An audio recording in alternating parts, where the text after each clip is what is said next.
Hello,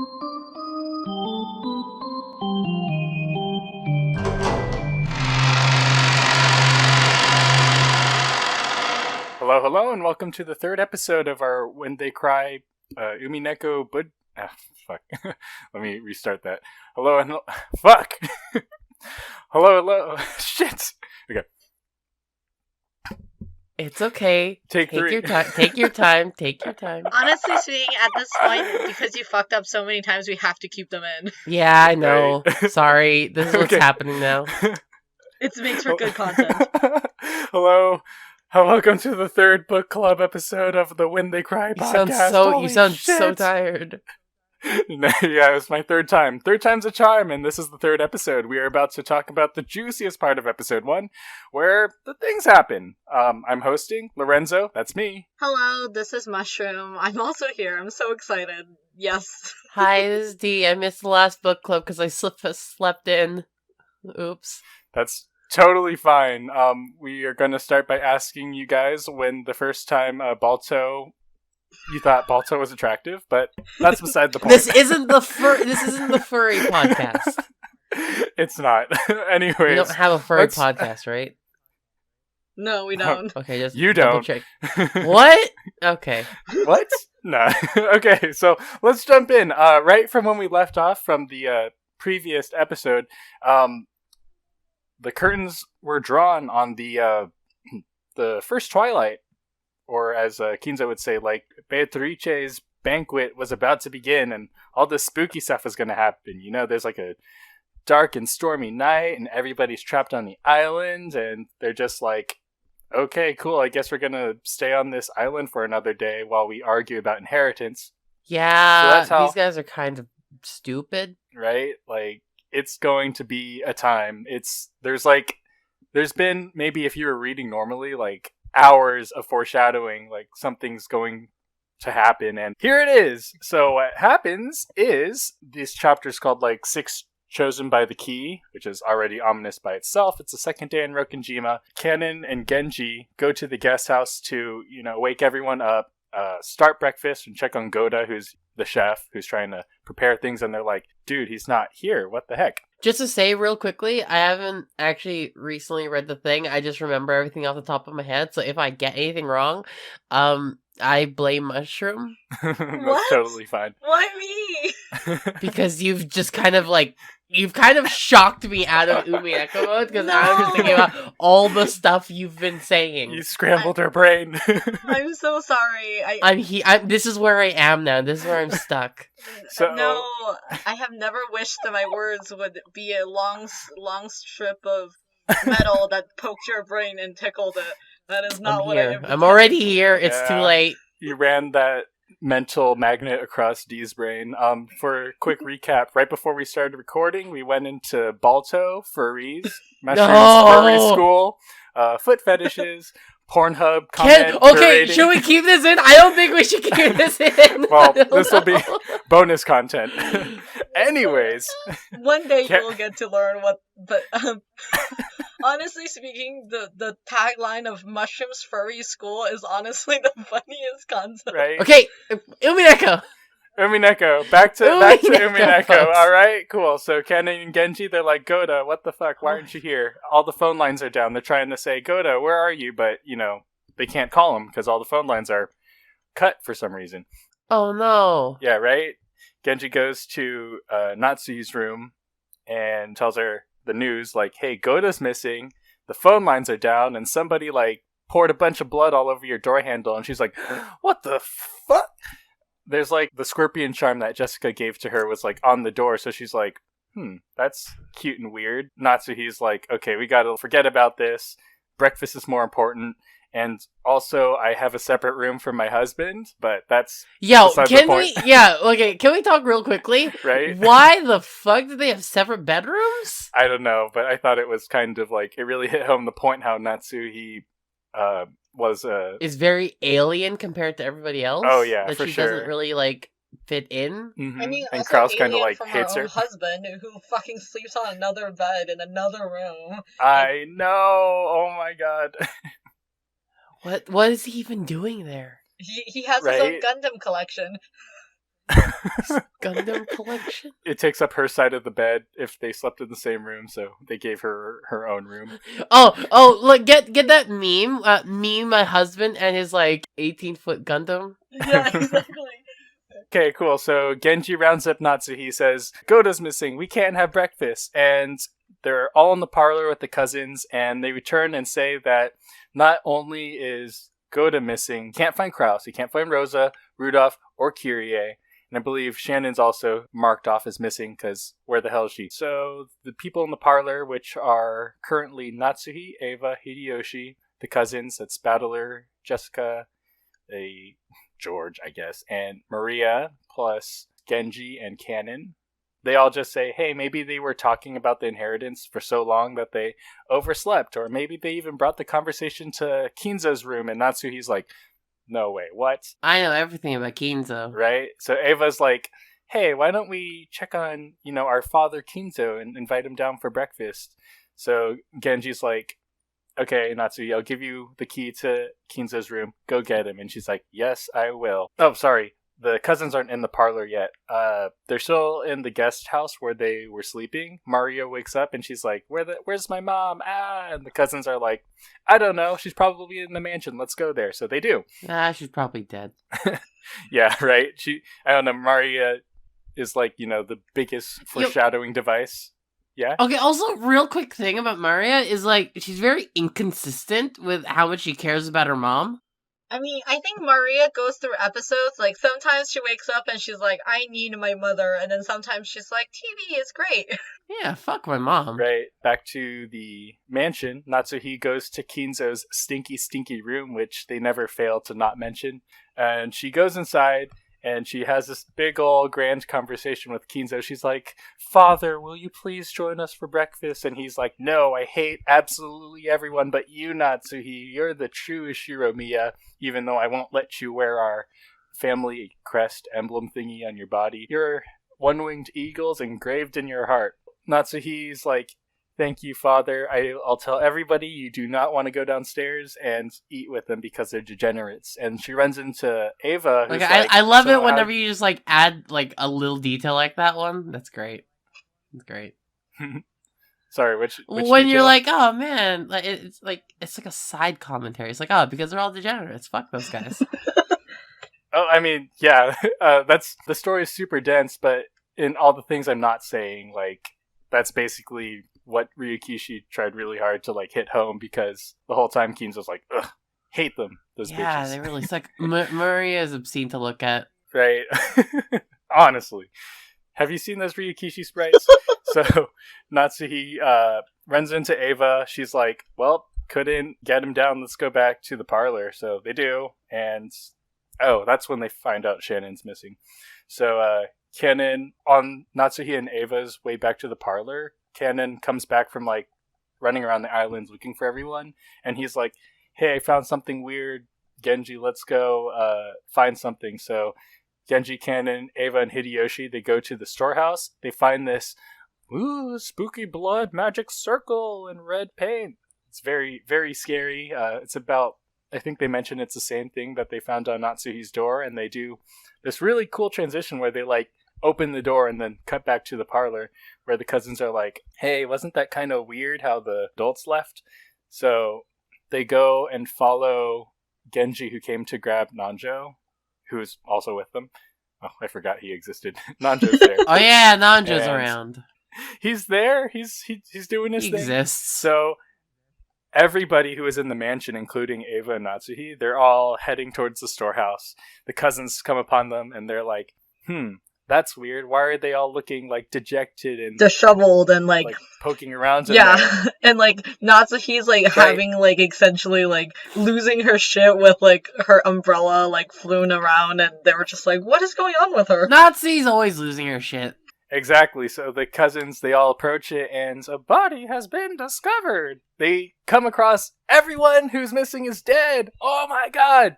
I just want to say, like, the dub for this, or the Golden? The voice acting for this part is like, or the original dubbing is, in gold. It sounds fucking amazing. Golden, it's phenomenal. Like the original's okay. I mean, it's all right. Like Jessica's voice actress, like, oh my god, chef's kiss. Like, she knows how to scream. But, like... Umineko Gold, the one that we're never going to see because of copyright issues? Really? Yeah, Is that it's copyright.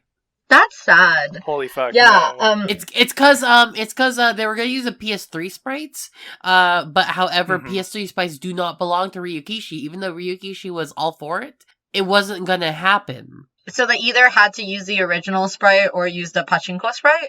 And who wants to use either of those? I would. I want to see those blobby hammy ass bitches like just scream and grieve over. I like Ryukishi sprites. I really do. Relatives. I do too. They're charming. I think Ryukishi sprite is something like it's on like acquired taste. Like after you get into it, you're really into it. Like you're like, hell yeah. After like two. Yeah, after right? 2 EPs, it's good. But then, like the first one, it can be kind of daunting to get through. And it was that for me. It was difficult the first time. Oh, for sure. But it's like a testament to how good the story / maybe the writing, I guess. It really is. Because of how it ropes you in pretty well. So if you're playing on the Ryukishi sprites, dear listener, good on you because it's top tier art. It's actually pretty enjoyable. And so now we come upon the bodies, right?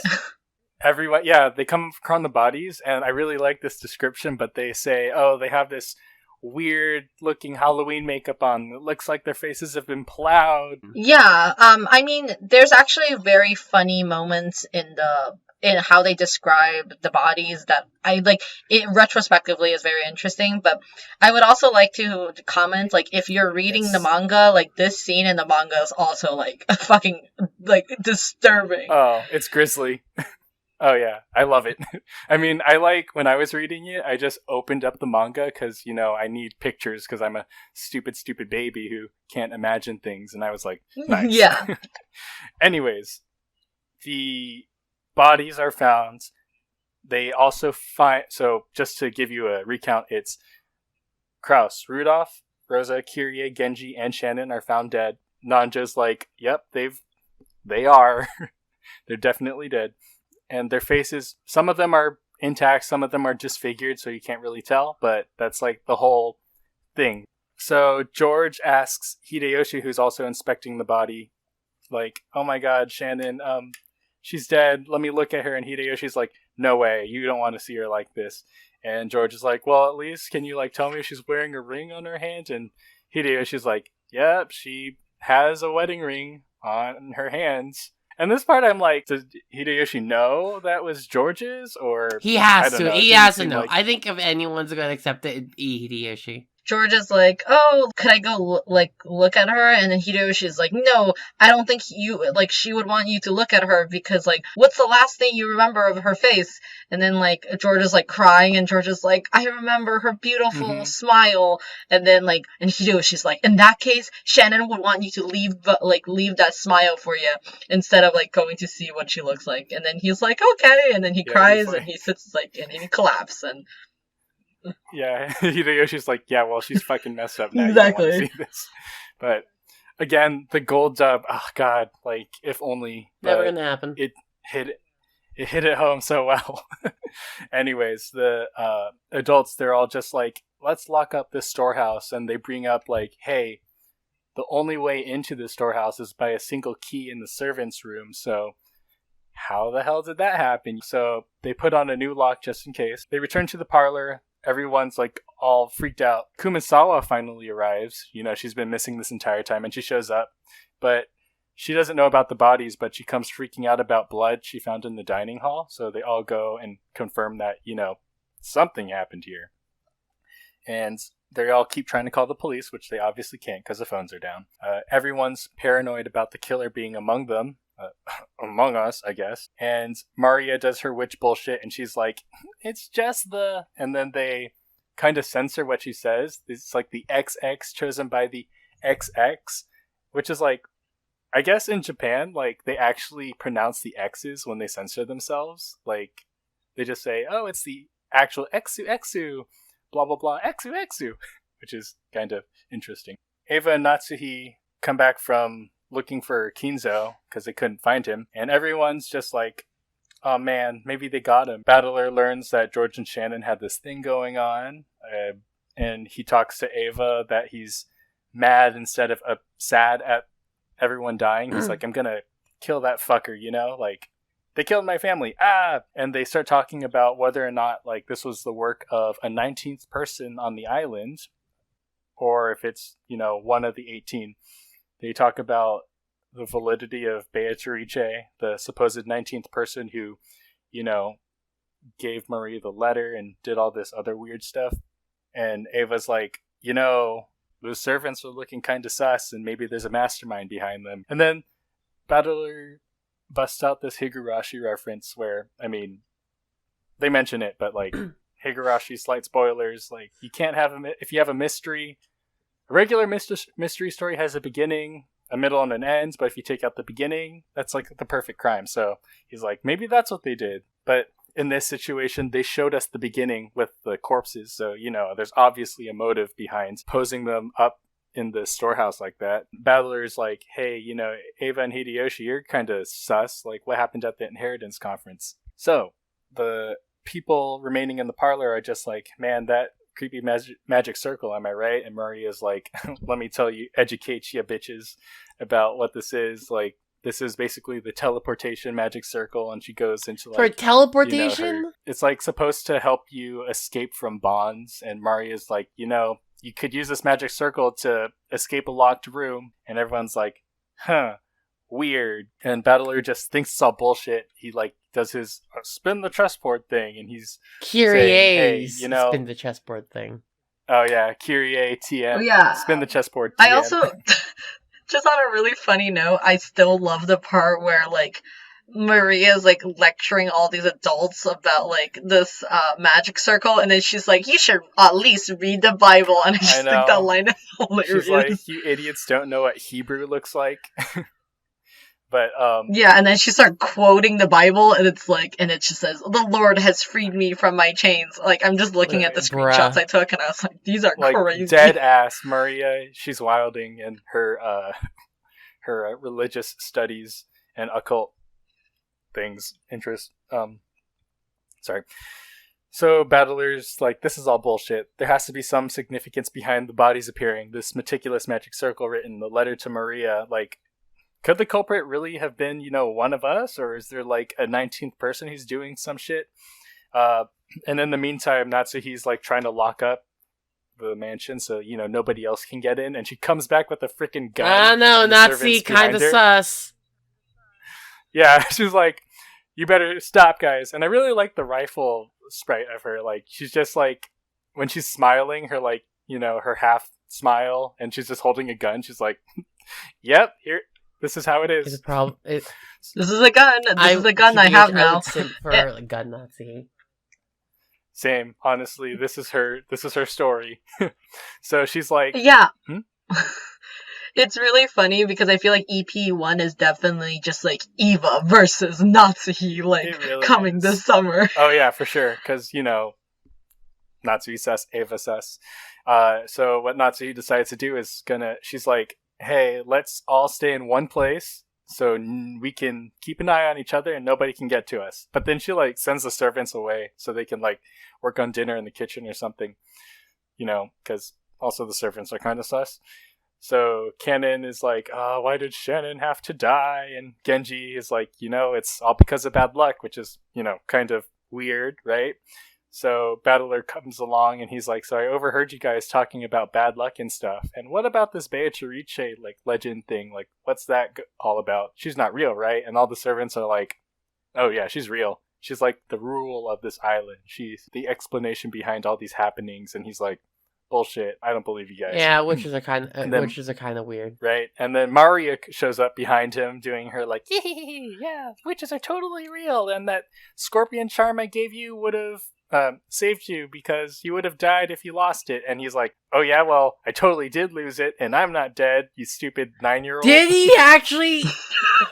You know, he's like, you stupid 9-year-old, witches aren't real. He goes back to the parlor and he's talking with George and Jessica. He's like, so Maria's kind of weird, right? And, like, George goes on to this whole spiel about, oh, you know how schools, like, here in Japan, there's no room for individuality, so kids try to find their way by doing their own thing, and just like they spitball things and they just go with it, and it sounds like he's projecting, but honestly, like I felt like that growing up too, like, how am I gonna be my own self? I'm just gonna think Balto is sexy, I guess. Why is it that?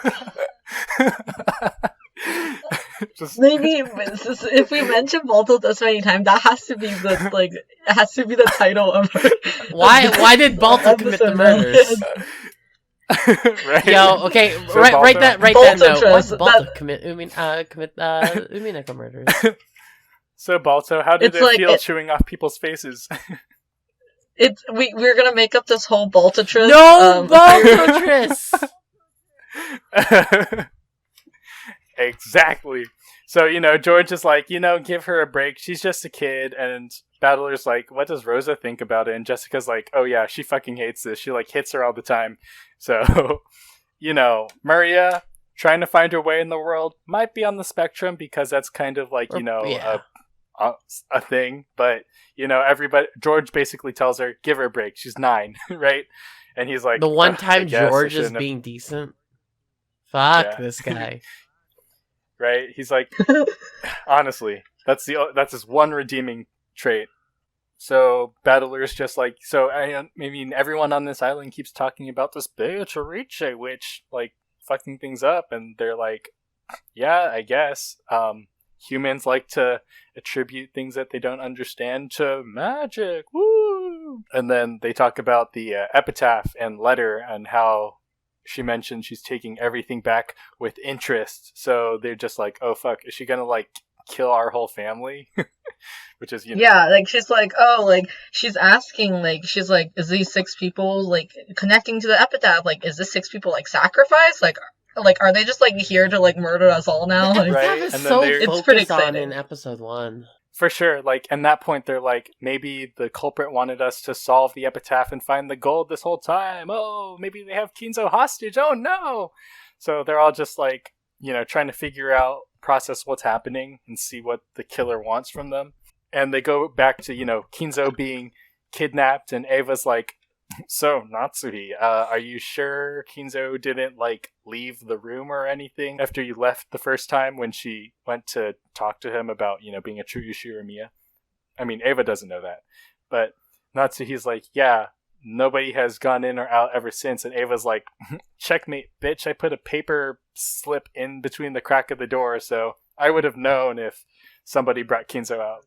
Natsuhi, you sus AF, you're like, Kinzo's gone, you're saying he didn't leave the room, but the door obviously hasn't been opened. And then they have this whole fight about it, and Battler's like, I'm gonna push up my imaginary anime glasses and say it's useless. The Battler's catchphrase, which honestly, it's iconic, but I don't kind of like.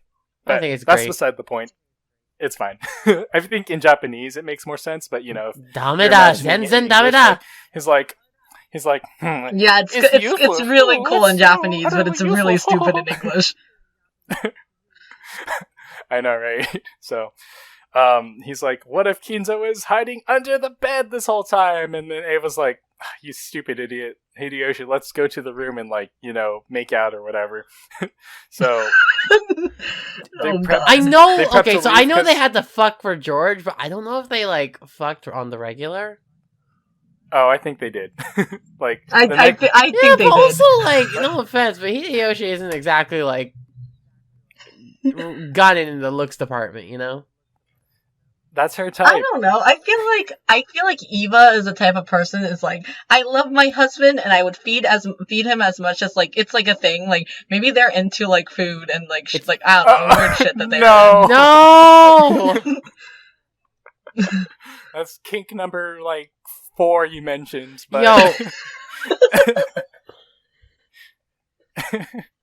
Also just the whole time when Natsuhi is having this super heated argument with Eva and getting accused of all these things, Eva's thinking about how Kinzo told her oh, the one-winged eagle is certainly engraved in your heart, and then she gets so much courage from it. Mm-hmm. And it's depressing. It's really cute and sure. sweet. Yeah, I do like that.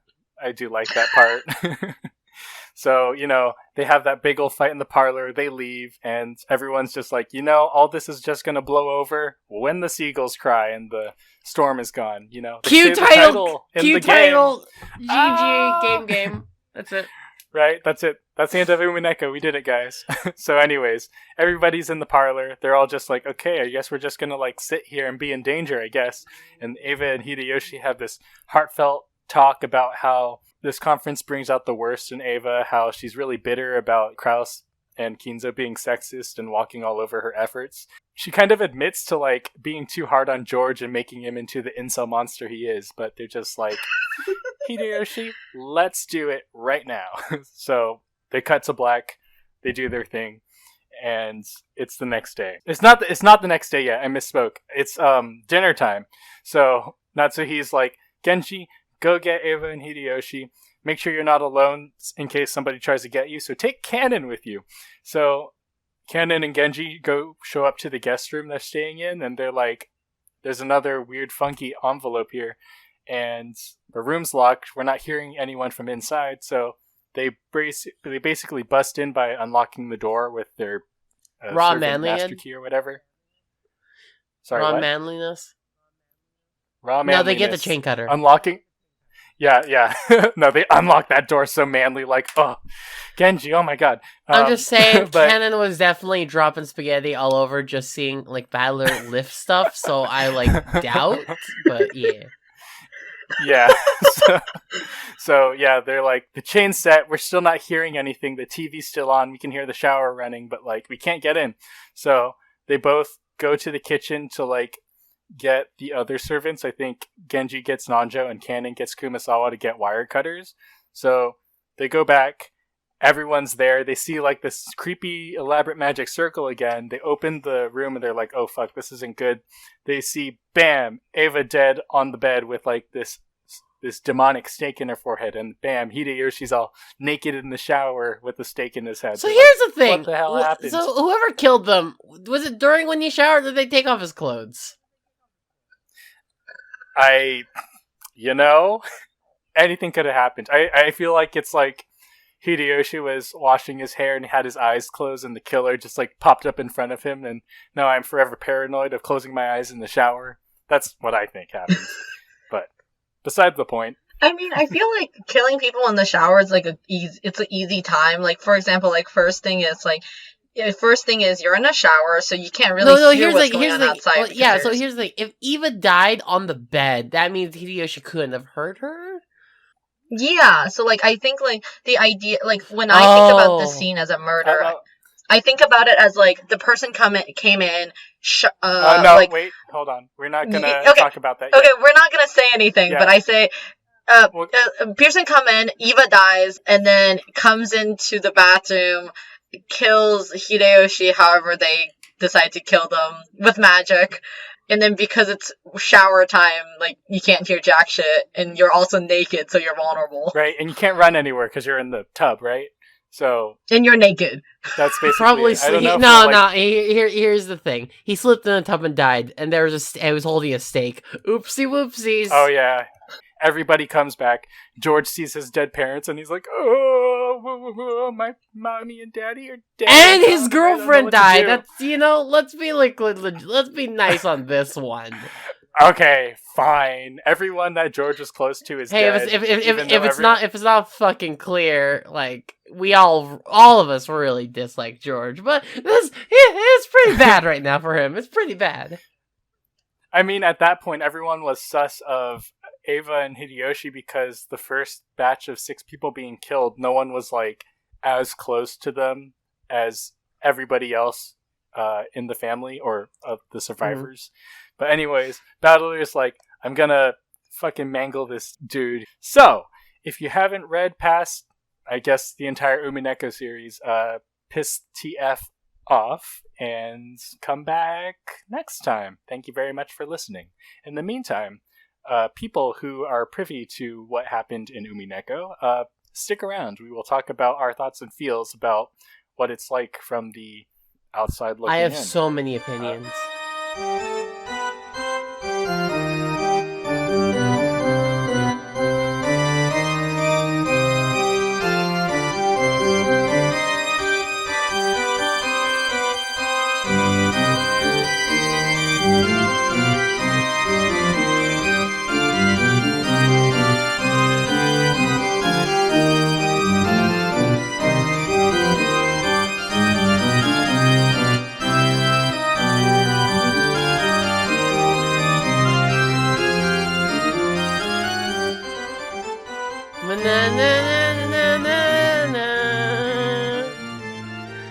Do-do-do-do-do. Amazing. Top All right, tier. you had your chance. Hey, you guys. We're great vocalists. Anyways, Hatsune Mikuhu. Anyways, so guys, holy shit, like everything from start to finish, just like looking at this and knowing like who did It's what the answer. and Yeah, it's right. It's like right here. what, right? Like It's all here. fucking Canon Canon and Genji just like doing things and them not mentioning what exactly happened. Just like, I can't believe it. And like the whole scene in front of Eva and Hideyoshi's door, I'm just like, okay, I'll take it at face value. And then they reveal to you like it's all a fucking lie. Like, what? Eva was on to Natsuhi this entire time. She's like, so why won't you let us see Kinzo? Yeah, but also it wasn't Nazi. Sorry, Also, what? it wasn't Nazi. If you're saying she was onto her, it feels like, oh man, it definitely was her, you know? But it wasn't. Oh yeah. Oh, she was onto Natsuhi in that regard. Or no, on the first read around. I mean, she was onto the servants. Like, the whole time Eva's like, hey, don't you think the servants are super fucking sus? Like, what the fuck? Like, yeah. Thing is, if you look at this as a standard detective novel, then here's the thing I really love about Umineko. If you look at it if you are one of the orthodox believers that follows Nox, if you come in here as a Nox believer, you'll be like, well, it couldn't have been a servant. That's dumb. But also, right. if you come in here just from without that, you're like, I have no idea what the fuck is going on. So even if you had an advantage, you have a disadvantage. Like, they straight up say the only people who had access to the storehouse room was, like, the servant's key, and you're just like, it could be the servants, and then they, like, throw a bunch of other stuff at you, and they're like, well... And, like, back to the Eva onto Natsuhi, like, dealing with Kinzo, like, at first you think it's, like, Natsuhi went in that room and, like, killed Kinzo and, like, threw his body out the window, but then it's like, he was dead this whole time. What? And the mention of the stinky room, like his rotting corpse is just like in there, and everyone's just like, "Oh, he's doing science in there, I guess." Like, I can't believe it. They really bamboozled me. Yeah, and the whole time, like, I think it's funny that like D immediately assumes the whole conversation with Kingzo and Natsuhi comes like later, but yeah, it's like all written in EP1. Like, it's like, oh, like. Kingzo says, Natsuhi, I think you're so great. Like, don't worry about your shitty, like, sister-in-law. Like, you have the golden eagle in your heart, and that's what you should believe in, and I believe in you. And you're like, damn! Like, it's funny because, like, when you're first reading it, you're like, wow, this is... I know. Oh my. Like, and it's like, and like, you know, like when you're reading it the first time, you're like, wow, this is such a heartwarming moment. Like, Natsuhi's getting all these empowerment moments from like Kingzo, so she could stand up to Eva, and it's all fan fiction. Like, she's literally just like imagining, and it's so sad. Like, it's extra sad now to think about it. She's just hyping herself up, but you know, she's still one of my top waifus. Have you ever thought about like all the 4 main episodes put sus on all the different aunts? Mm-hmm. Yeah. I think like the first one is Natsuhi and Eva, and then the second one is Rosa. Third one is Eva again. Fourth, the third one is Eva. Like the main, it feels like the main suspect from the first one is Natsuhi because she's like the only one with a gun. It feels yeah, true. And the fourth one, it's like what? Kiria is super sus in the fourth one. Yeah. Oh, yeah. So, but here's the thing. The culprit was actually an aunt. Ah! Mm-hmm. Shut up. I mean, pretty much. You thought it was an aunt, but it was an aunt the whole time. It was the super mega special aunt. The secret aunt that's also your cousin. Shut up. A double whammy. Who's also a servant. Like, all of that. Oh, I know. It's the... Yeah. It's the super, like, it's the all-in-one package. You're a servant, you're an aunt, and you're a cousin all at the same time. Right? No, yeah, because Beatrice II was his aunt. And so having her daughter would make her a cousin aunt. Yeah, she's a cousin aunt. She's an aunt, but she's also a cousin. That's why she hangs out in the cousin room all the time. Hey, it's the cousin room, and the only ones that ever really go in there are cousins. Shut up, damn. But, like, there's also I think there's a lot of small moments we also, like, kind of gloss over about how, it's really funny because Jessica's trying to comfort George and was like, George, like, I talk to Shannon all the time. I encourage her for her love for you. And then, like, George, meanwhile, is like, oh no, if I didn't give her the ring, maybe she wouldn't have died. It's so funny. To think, like, because in a way, George is right. George is right. If George didn't 100%. Give her the ring, George is right. Like, if George didn't give Shannon the ring, Shannon wouldn't have died. So funny. I literally died. That's hilarious. I mean, I think it's pretty funny to think of, like, which character is the one that's gonna be killed. Is it Shannon or Canon or blah blah blah? Like, it's like, and then why is the reasoning? And I feel like Shannon being killed immediately really shows you what they actually think about George. Right? They're just like, take this bitch. They're like, take this bitch out. Like, I'm done. It's like, I just want to see you cry. Your tears. Yes, so sweet. So here's the thing. I think Shannon wanted it, but the Beatrice part is like, nah, fuck this. We out. We good. Nope. This boy fucked. No.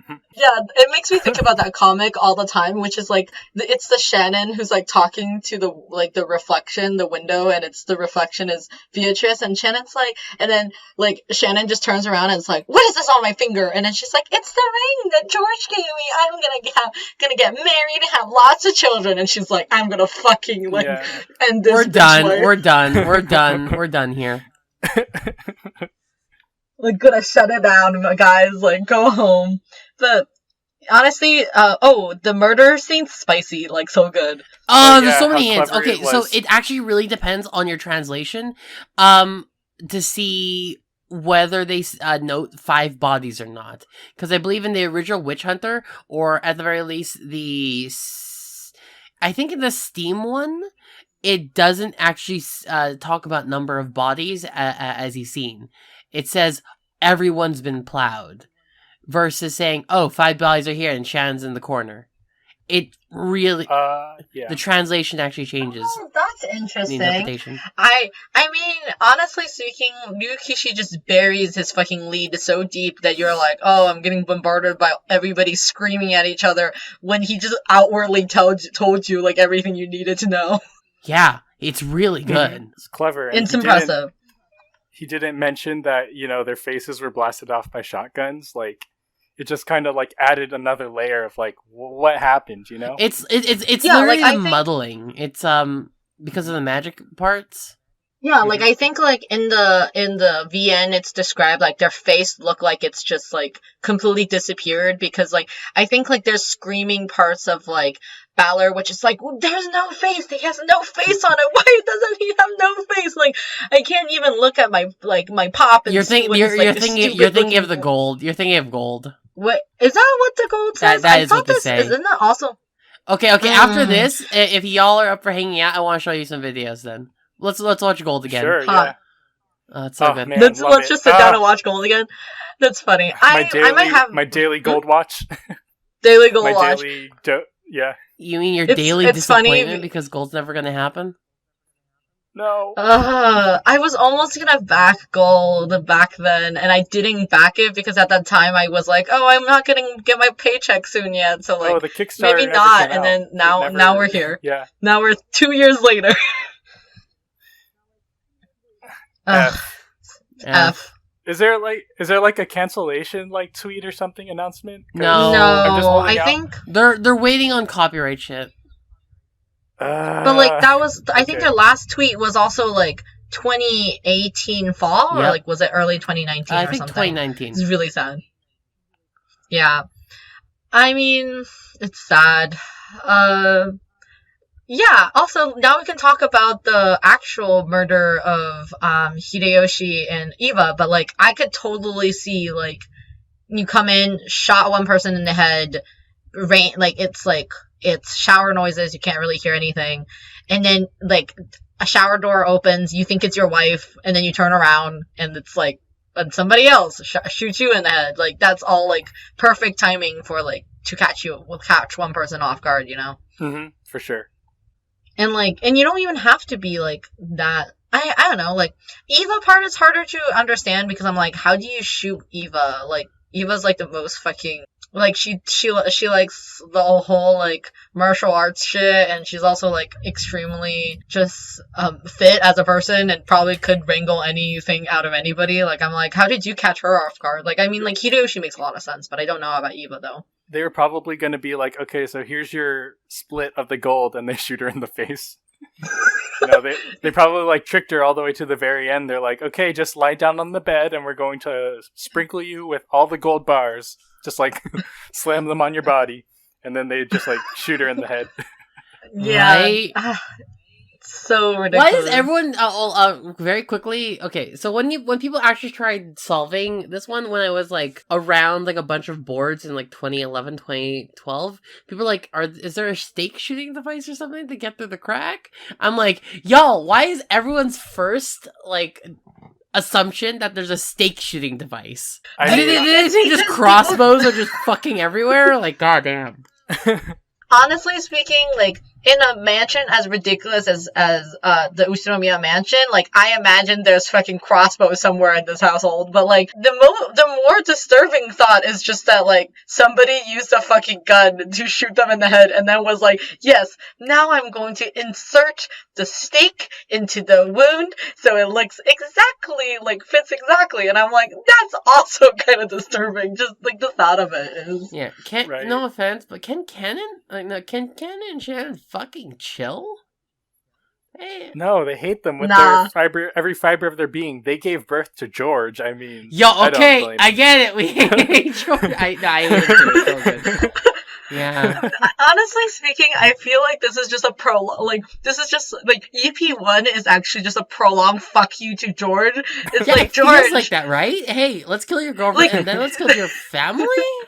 Yeah, like, it's like, George, I know you just gave your girlfriend a ring, but, like, hey, let's kill her off first, and then, like, haha, you thought your parents were good people? Let's first thing is insult your family in front of everybody, like, because, like, why are you still the people alive? And then immediately kill them off. Oh, it's so harsh, it's so harsh. Like, it's a literal, how do I say? Challenge letter to George to just be like, here, see, nothing you ever cared about matters because they're all dead now. Fuck you. Oh, it's so funny.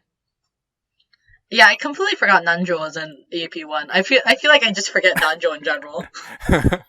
Well, he's there doing his thing. I don't know, I like him. He's funny. I mean, Nanjo still makes more sense than, like, Goda. Like, I like how Goda literally just dies every single time because, like... they hate him. They just hate him. Like, they just kill Goda. Like, get him off the fucking board. Right? Can I... The thing is, she still won't kill George as much as she's, like, wants to, like... the same fucko, you know? I hate George. Yeah. I mean, does George die any of the EPs? I don't remember. Yes, he does in 4. Yeah, I know he does in 4. He does in 3. Does he die in 2? I don't remember. I don't. Which one was 2? Is that Rosa? 2 is the Rosa arc. I think he does die in that one. Let me think. AKA Google this really quick. Wait, so does George die in 4 from Gap? Yeah. Quote unquote. Okay. Or like, yeah. Okay, let's just say from Gap. Like, we're not gonna go in too deep with that yet. You mean we'll get there. By Nanjo dressed up in a Gap costume? Yeah. So George dies. I think George dies in 3 as well. Yeah, he dies in 2, 3, and 4. So which one? Was it? What was his second death? I don't remember the second one. Oh, isn't the second death the one where it's it's him and Shannon in like a room, and then Beatrice shows up and was like, "Hey, I'm gonna kill both of you now," and then Shannon uses her like super cool barrier thing to be like, "You're not gonna defeat us. We have love." Then Beatrice is like, "Psych, I'm still gonna kill you anyway." Yeah, that was a wild scene, and Godo was with them too. In that was really? I mean, he died for. He was like, yes, trying to hold the door closed. That was 2. Yeah, he died in that same room. Yeah, he was like... Oh, hot. I'm so excited to get there. I remember that part really well. It's so good. That scene is so good. Yeah, for sure. I liked it a lot, too. I was like, what the hell's going on? But that's... It's pretty funny just to think about, like, how your whole, like, way of reading Umineko completely changes after knowing, like, what the possibilities are. Yeah. Right? Yeah. It's wild how, you know, a reread, it actually warrants a reread, because, like, a lot of stories, I mean, I guess they can, but this one especially, like, just, oh, this is how it goes, and then, you know, was it Featherine and Burncastle are like, oh, all those people who reread novels and mystery stories, they're all monsters who just want to, like, strew out their insides and, you know, leave it all to bear. I mean, honestly speaking, I'm not taking any advice from, like, Burncastle. Like, Burncastle is a monster. But Burn is like the representation of, like, all the power of the detective world, you know? Mm-hmm. Like, that's who she is. Her entire purpose is to solve, and honestly, in the question arcs, she's on your side. But after that, I think that's an incredible setup. Like, as in, like, Burn is supposed to be, like, essentially, like, guiding Battler or guiding, like, Angel, but, like, honestly speaking, she's just here to fuck around, to have fun, like, and I think that's pretty funny, like, and then end up, like, Lambda Delta, who's, like, the magic side, like, she ended up being, like, the biggest MVP in the EPA, which I think is pretty incredible. I thought Kumasawa was the culprit because she showed up late, and I fell for it like a stupid You want to kill Kumasawa? She's literally an old lady. I also love the fact that Kumasawa was so fucking absent in any of the scenes. You're like, where the fuck are you? Like, she showed up late, she didn't show up, and then she was like, I found more blood everywhere. And then, like, later on, you realize she's painting blood everywhere. I know. Because she thinks it's just an innocent murder game. Wait, was that the whole point of 5 and 6? I think so. Yeah. Like, 5 and 6 really emphasizes it's just a fake murder game, but then that's why they have conspirators in the first place, because everyone thinks it's a fake game, but there's actually a murderer. Holy shit. Yeah. I mean, that's why I like EP 5 and 6, because EP 5 and 6 is where it's called an answer arc for a reason. Like, it literally started peeling off, like, all the layers of it's like an onion, like it's like Shrek. Can we not? Why Shrek? Why do we have to Shrek? Okay, but what I'm saying is that, like, I think it's great because in EP5 it really started explaining, like, oh, maybe these bodies are not dead, you know? And then in EP6 it's just like, actually, everybody was just having a murder game and they're just trying to fuck with Erica. And then Erica was like, Erica takes the place of fucking Shannon in that one, because everyone was trying to have a murder game, and then someone actually has murdered people. Holy shit! Like, how did I not see that? Do you not remember the whole scene where they're just like, Rosa is lying on the bed, and there's also Maria, and then Erica's like, hey, I'm just gonna saw off your mom's head, like, just don't make any noises, like, this is all a part of the game, babe. and then Maria's like, yeah, totally, and then fucking Erica just saws off Rosa's head, and it's like, hey, I'm gonna do you now, like, don't worry. Just stay still and take it like a champ. It's honestly pretty incredible, like, that's why I think EP6 is so, not unique, but, like, it's one of my favorite EPs, because, like, the setup of the EP is so funny and, like, so low stakes, and then because Erica's there, like, she just takes the form of the killer and decides to just fuck everyone over. Yes. Yep. Love it. I also wanted to point out... Yeah. Oh, yeah. No, sorry. I just want to add another little thing, is that I think it's funny because Erica was introduced as, like, the detective character the one before, and, like, in EP5, and now, like, in EP6, she just, like, completely flips and be like, actually, I give up on my detective privilege, so now I can go murder people, thanks! She was just so bitter about 5 that, you know, she couldn't help it. Oh, for sure. Gotta do a murderer. I mean, me too, honestly. I just hate the USHIROMIYAs with the burning passion. You have to kill them all. Yeah, so what were you gonna say? I know. It was fucking Lorenzo all along. It was. You got me. I think at one point they even like kind of conflate Erica's role as being the reader trying to solve the mystery too, you know? Like, she's like, oh, you dirty, dirty reader trying to find a murder in absolutely everything. Well, let's make it a reality. I liked Erica a lot. Erica's good. Yeah. She's still my favorite. Yes. I also wanted to point out how obvious, if you know that Eva and Hideyoshi were accomplices, how weird their actions were following the Twilights, because they're like immediately shut down investigating the bodies. They're like, leave it to the police, don't touch anything, which, I mean, makes sense, but it's always weird how they're the first ones to bring it up. And then the other weird thing was how they weren't initially affected by the first Twilight, how, you know, no one close to them was murdered. I just thought it stuck out. I mean, the only ones that are really safe from all that shit are like the immediate family, really. Yeah. So just another weird thing that stuck out from a reread. Just Eva and Hideyoshi being their weird bribed selves. Yeah, I think like it's funny because like it just makes me think about that whole Hideyoshi scene where Hideyoshi's just standing over the body of Shannon and was like, you know, like, son, don't go over and look at Shannon, like, she would not want you to see her that way. And I'm like, knowing what's actually happening, I'm like, this is pretty funny though. Mm-hmm. I bet it wasn't even like close to Shannon's like actual body, whatever corpse they used. They were just like, it's something. Yeah, and like I imagine like Eva back there is just like snickering. It's just like, son, I'm sorry. Like she's like fake wiping her tears. She's like, son, I'm sorry to do this to you, but like this is for your good. Like, huh? I mean, I think she had an inkling about like the whole Shannon and George thing. Eva? So like, yeah, yeah, maybe I think she knew, but she didn't want to explicitly. She was trying to like avoid it.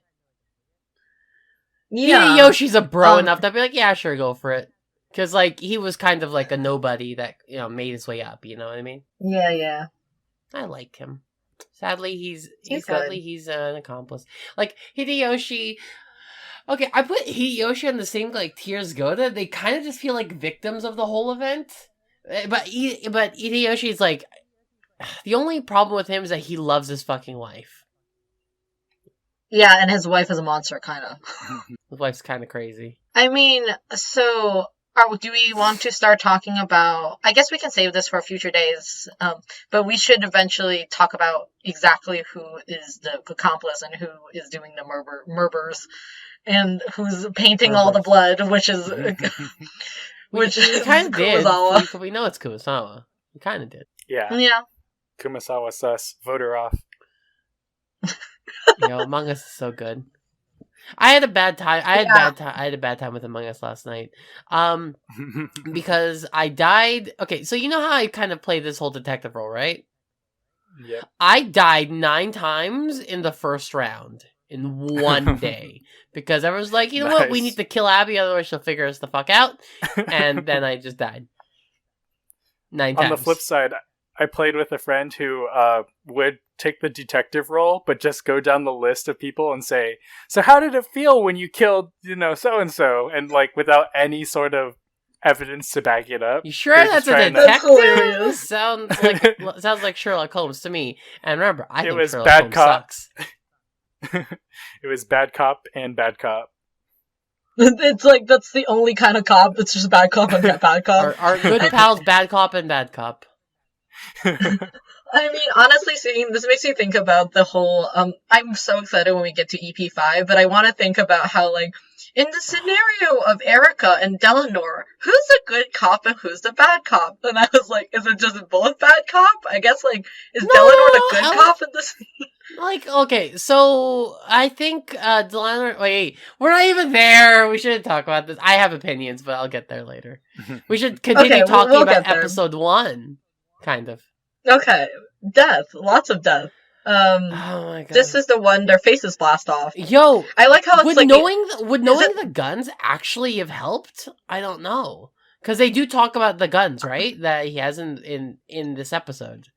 The Winchesters. Well, in EP1, you just... Oh, that's actually a really funny point. Like, what the fuck is Natsuki just showed up with a fucking shotgun and everybody was like, what the fuck, Natsuki? And Natsuki's like, this is my charm now. I'm just gonna hold it the whole night. Right? And, like, it's super suspicious, don't you think? And then, like, later on, like, when... Like, Eva's like, hey, like, what's this whole thing about this gold? And then Eva, like, and Natsuki's like, don't worry about it. There's no gold. Like, no hidden gold. Like, don't even fucking think about it. And I was like, okay, Natsuki, don't think like, about sure. the hidden gold. It doesn't exist. Yeah, hidden gold and, doesn't like, exist. That's insane. I mean, I guess, like, in EP1, you only have one gun, right? No. I think they do talk about the multiple different types of guns. I don't know. Maybe later, like, soon? Okay. I don't know. Because, like, so far, like, it's this, like, I'm not saying that the person that has a gun did the murder, but, like, I'm like, Natsuki, where the fuck did you just turn a corner and came back with a gun? It's because Kinzo has all those guns in his, like, thing, you know? Next to his rotting corpse. It's pretty insane. I mean, I think, like, I like the idea that they were like, hey, the faces look like it's got mowed by a lawnmower or something, and I'm like, what the fuck is going on, man? It's funny, it's in the shed. It's really just, it's all about it. It's all about that dramaticism, you know? Cool. Do we have anything else to talk about? I guess, are we done? Is that everything? Yeah, I suppose that about wraps it all up. Thank you very much for sticking around for the third episode of our book club. And I hope it'll get worse. It will get worse. We'll talk more about Balto and everything. So no! Stay tuned. I will sign off. This is Lorenzo. Sea Cats do crimes. Balto is sexy. Bye. Okay. Goodbye. All right. Cool.